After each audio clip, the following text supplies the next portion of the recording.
What's up, guys? Welcome back to the channel. Welcome back to Tesla Talk Tuesday. And right now, we're going all the way up because Tesla stock is trading at all-time highs. That's right. We're at all-time highs right now. Well, actually not right now. This morning we hit all-time highs, 385.50 on the stock, and short squeeze / good news. So seeing as how it is at Tesla Talk Tuesday, let's just get right into the news that is pushing the stock higher. Yesterday had a huge run up over 20 points. Today it popped on the open. It's down a couple points, I believe, right now. But either way, it is trading in the high 300s. And, well, here's the good news. All right, guys. So Tesla popping to all-time highs. Well, I guess there's two main things here that could have contributed to it. But most people think it's the fact that the Gigafactory 3 in Shanghai is now outputting Model 3s regularly. So I think at least a couple hundred have been seen coming out of the factory. They're leaving on trucks. They're getting shipped out. And this is great news because it means that there could be big delivery numbers in China for Q4 of 2019. Those numbers are reported usually like within the first full week of January. And then earnings will be out probably the first week of February, somewhere around that time frame. So watch out for those. But if they're able to actually deliver these vehicles in China, that could be a huge, huge pop to the number of vehicles delivered. However, they may be producing them. They may not be delivering as many yet, which means that there could just be kind of cars sitting there and they're not actually recognizing the revenue. So that's where you can get like the EPS numbers, and the actual delivery numbers could be different than actually what's being produced in China.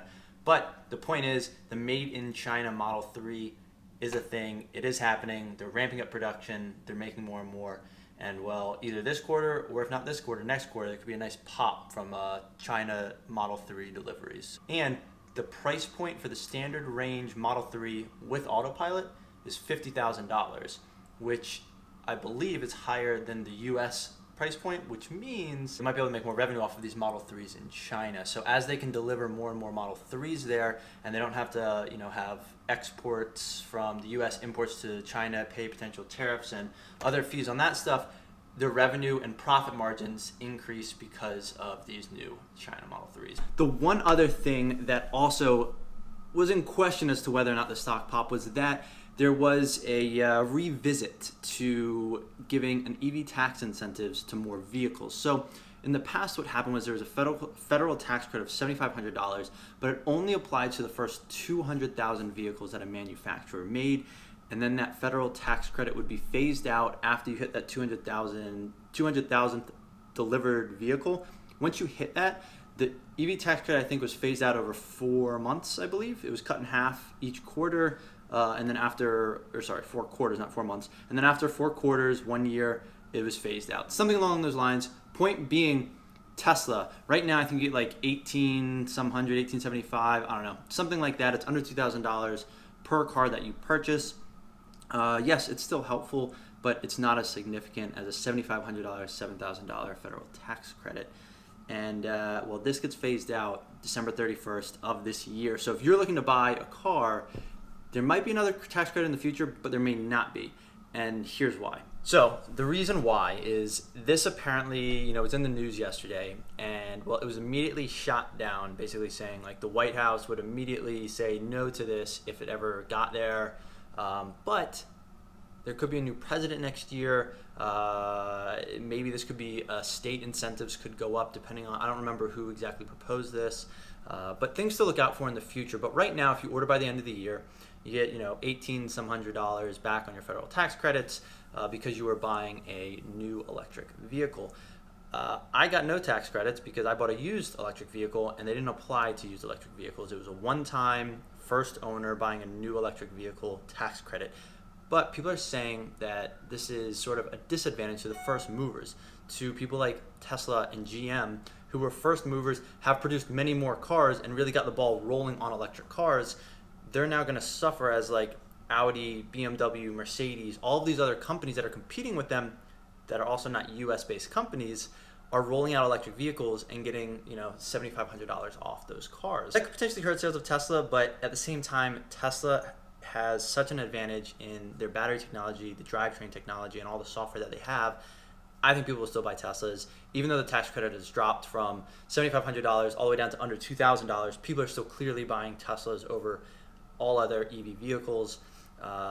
So I don't know, if that would hurt, but it would be awesome to see Model 3s, Model Ys, Cybertrucks in the future potentially being sold for low $30,000 prices on those base models.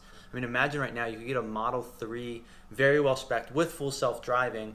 Well, you essentially get full self-driving for free, the full Autopilot suite of features. That's a $7,000 option right now. If you had a $7,000 tax credit, you essentially are getting that for free, which is fantastic, and it obviously lowers the price back down to in the $57,000, $58,000 range. So lots of cool things going on. But here's what let's just quickly go over what the actual EV tax incentives could have potentially been. So the first point is to raise the threshold from 200,000 vehicles to 600,000 vehicles. Now, Tesla is moving up very quickly. Their goal is to deliver somewhere in the high 300,000s, probably close to 400,000 by the end of this year. So we'll see where they're at once they report on Q4 numbers. But the deliveries would be raised to 600,000 electric vehicles. So Tesla and GM are the only two people that have gone over that 600,000 whatever limit. Now they want to reduce the credit from the current 7,500 to 7,000. But when you increase the threshold, any new cars that Tesla sells at this point or GM sells at this point will get $7,000 in tax credit. New credit for used EVs. So this bill would also be nice for people that are buying used cars. So this would only be for, I think, the second possible owner, and the car has to be at least 2 years old. So if you're buying in 2020, it has to be at least a 2018 model. And then you get up to $2,500, but the EV has to be sold for less than $25,000. In the future, in 3-4 years, when you have 3-4-year-old Model 3s, that's where you might start to see this, which would be very nice. In addition to this, it had to previously be used and registered in the US by someone other than you, and the credit can't exceed 30% of the sale price. So I guess it's a cap of either $2,500 or 30% of the sale price for any electric vehicle sold for less than $25,000. So you're immediately already starting at 10% of what the car could sell for if it's being sold for $25,000. So very interesting. You only get the used EV credit once every 3 years. So for example, I could buy a used Model 3 2 years from now. I would get the $2,500. I would have to wait at least 3 years before being able to use the $2,500 used EV tax credit on another used EV purchase. But either way, still very cool that you could get $2,500 for your used EV. Unfortunately, this wouldn't have even applied to my Model S because I bought my used Model S for around $50,000. Either way, this would be very cool, but apparently it was shot down quickly, so I don't think it's happening. That was part of why people were saying the stock popped yesterday, but I think it's more on the Chinese Model 3 production. They're ramping up there. They're seeing a lot more cars come out, so very good stuff. So in the winter, you have to be careful with your Teslas because they have a frameless door, which means you just have the window. When you put the window down and you open the door, it's literally just like the door panel. You don't have the frame that goes around it. Because of that, when there's ice, the window can actually stick to the rubber molding around the window, if that makes sense. And you have to be careful in the winter. So a couple tricks. I was thinking about doing actually a full vlog on this. I don't know if I did one in the past, but either way, I'll get to it eventually. But you have to be careful when you open the door because if there's ice there and the window doesn't drop down a little bit in order for the door to open, you can do some damage to either the window or the motor that pulls the window down, or something like that in general. Same thing with the auto fold mirrors. I don't know if the Model 3 has these, but I know my Model S does. And if you park outside and you get ice covering on the mirror, and then it tries to open when you walk up because my window or my mirrors automatically open and the handles automatically present, all those things, if there's ice covering them and they can't move, you can potentially break or damage the motors that move them. So what Tesla is doing, obviously because Model 3s are their mass-produced vehicle, they're coming out with this anti-icing. I don't know what it is. I assume it's some sort of Rain-X type of coating that helps prevent ice buildup. But it'll be a $150 treatment that you should be able to get at the service centers starting in, I guess, more cold weather climates. And I don't know exactly when they're rolling it out. It says it should be available soon. I don't know what soon means, but it should cost around $150. If you park your car outside and you have a cold climate, you get a lot of either freezing rain, snow, or both, or rain that freezes overnight, this might be very helpful and good preventative measures. $150 to treat all your windows. It might be worth it in the long run, especially if you damage one of those motors or it comes off the track or something like that when it tries to go down or up. It could be very helpful. Now, another thing you can do is preheat the cabin. Now, sometimes this isn't hot enough to actually defrost around the windows or to melt that ice. I would also say that when you walk up to the car, maybe just take a closed fist with like gloves on or something soft and just sort of tap around the edge of the windows to try and loosen up any ice that's there, break it up a little bit. But just be careful. But it is nice that Tesla is coming out with this $150 window treatment. But $150 to help protect your windows for icy weather could be pretty nice. Real quick, guys, if you're enjoying the content, please consider liking and subscribing. There's a little thumbs up like button down there, and the subscription button, I think it's like the red, it says subscribe. You know what I'm talking about. It's right down below. Just take a second, like hit that button now. If you regret it later, you can always like click it again and it does the reverse. So there's really no repercussions to pressing it. I'm just saying. Now, something that's also very interesting is that Tesla is apparently like dumbing down or getting rid of autopilot in certain countries in order to comply with regulations. And this has sort of been talked about in the US for a long time. Well, the last couple of years since autonomous driving started coming out. I know that right now, I think in certain municipalities or cities within Arizona, Nevada, there's certain cities that are more open or allow autonomous vehicles to operate and others that don't. And this was the biggest thing. Elon has been saying that full self-driving will be available by the end of the year. Whether or not that's true, I don't know, but the point is regulation has not caught up. So even if it was ready to go, I don't know that you would be allowed to actually use it and that Tesla would actually be able to push it to every single car in the US. And this is simply because of regulations. So what's interesting is in other countries right now, Tesla's actually having to sort of roll back software on these cars, and they can't have the full suite of autopilot capabilities and functionality that drivers in the US might have simply due to the fact that regulation doesn't allow it. So I would say that we are very fortunate here in the US. However, make sure you still pay attention because full self-driving to that extent where it's truly the car driving itself from point A to point B is not here yet. Please pay attention because, well, we've clearly seen accidents. Autopilot is fantastic and it does a lot of great things. I've only ever experienced AP1. Unfortunately, I've never driven with AP2. I guess 2, 2.5, 3, whatever it is. I haven't had any of that. So hopefully soon, Model 3 Performance. Maybe we'll do some vlogs with that. We'll see. But I haven't done it. But it is interesting that in Europe right now, in order to comply with certain regulations, they actually have to dumb down the Autopilot suite of features. So some other interesting news is that the Harley Davidson Livewire motorcycle, this is the all-electric Harley Davidson motorcycle, there were two guys that did 15,000 kilometers on this bike, which is around 8,000 miles, and they just finished that trip. Now, I think it took them around 90 days, which means they were averaging somewhere around like 100 miles a day. And, well, that means they're probably not charging and then continuing to ride. I mean, they could have definitely done that, but that means they could have just done 100 miles a day. The bikes only get about 146 miles of city riding per like full charge, which is probably less if you're doing highway riding.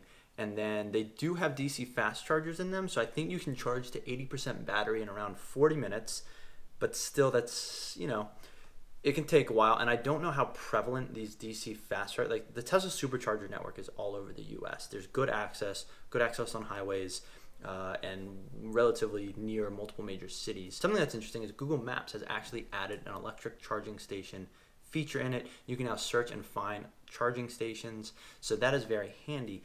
But as they're driving these Livewire motorcycles, there's no built-in navigation, at least not that I'm aware of, that would automatically route you like Tesla's nav with the superchargers built into it does, which is a very nice feature, might I add, for long road trips. It tells you exactly which superchargers you're hitting, how long you're charging at each one, what percentage of battery you're arriving at, what percentage of battery maybe that you're leaving at. But it gives you a ton of information, and it is very helpful.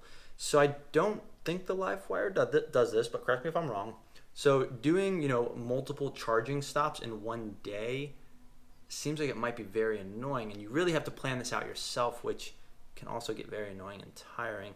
The nice thing that I do like about my Tesla is I can just hop in, put in a final destination, and it tells me all the superchargers I need.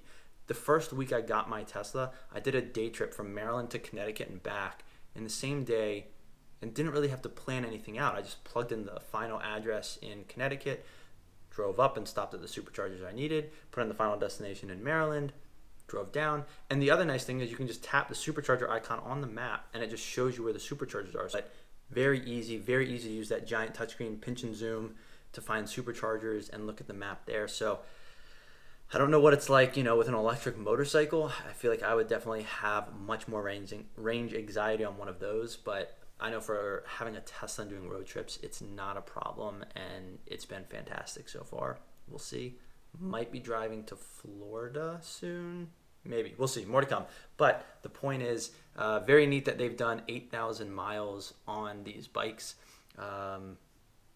It is nice to see that people are sort of trying to push the boundaries and the limitations of these electric vehicles and what they're able to do with them, and show people that it's not a problem to, you know, do more than, you know, the 146 miles that you have in a day.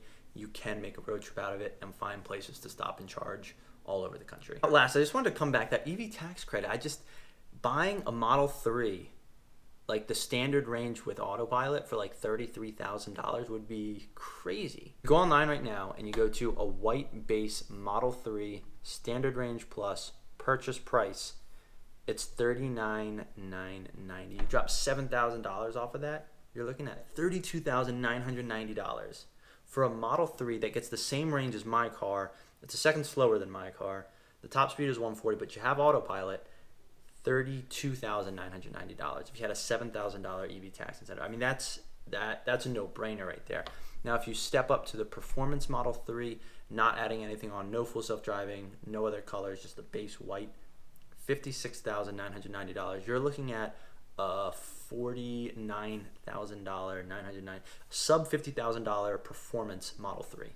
That's crazy. That is insane performance. You get track mode in there. You get Autopilot. I mean, that is a steal and a half. I would buy that. I probably would buy that right now if that was an option. $7,000 tax credit for that car. That would be fantastic. Unfortunately, it's not, so it makes that decision a little bit, you know, different. But I'm just saying that would be crazy to have that as an available option right now. Yeah, if they are able to bring that back in the next year or two, I think it's just a no-brainer for people to buy these cars. The cost of ownership is so much lower than a gas car. No gas costs, no oil changes, none of that stuff. I mean, there's barely any maintenance on these cars, and they should last well into, you know, 500,000 plus mile range. So if they could bring back the EV tax credit, that would be pretty cool. Otherwise, I'm very curious to see what other EV cars come out in the future, at what price points, and, well, how they compare in styling and capabilities and performance and range and all that good stuff to Tesla's, like, status quo of, you know, 250 plus miles on most of their cars, and well, can't wait for the Cybertruck to come out. So very excited to see where this space goes and what comes out in the future. But I think that's going to be it for this video. If you guys are enjoying the content, please like and subscribe. And until next time, thanks for watching.